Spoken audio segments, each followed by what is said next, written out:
こんにちは、さくらです。今日は山芋と鶏もも肉の照り煮を作っていきます。まず山芋の皮を剥きます。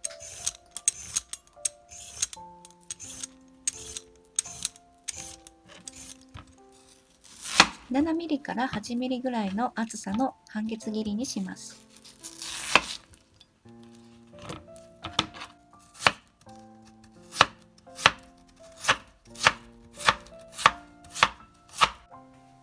次は鶏もも肉の下処理をしていきます。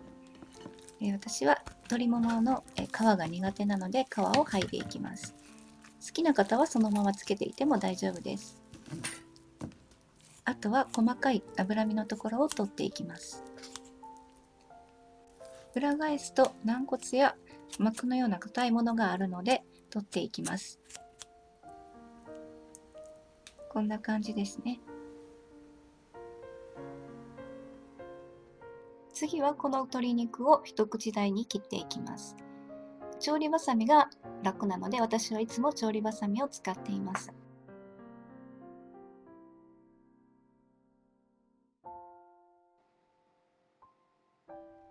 フライパンに火をつけ油を引きます。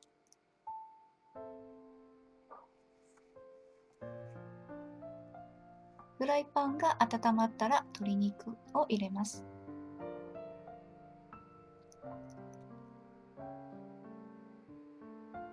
次に山芋を入れます。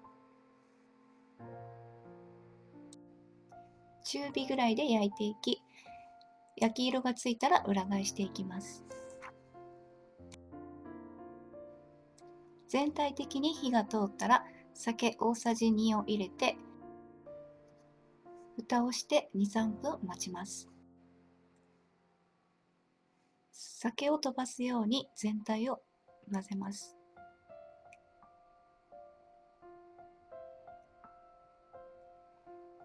みりん大さじ3を入れます。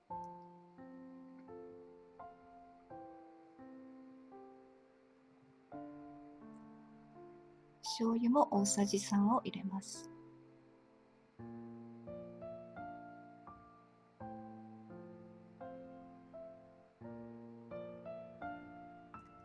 味をなじませるようにしてかき混ぜて炒めていきます。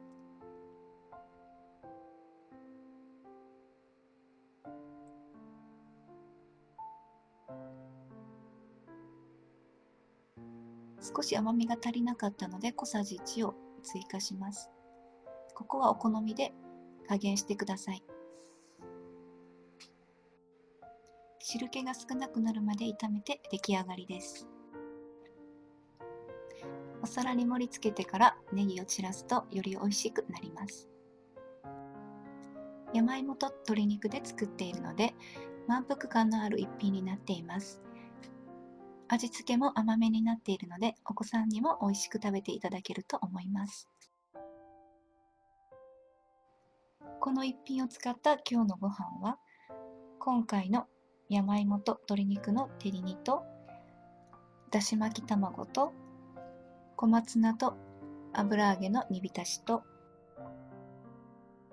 大根、人参、白菜のお味噌汁とご飯になっています。最後までご視聴いただきありがとうございました。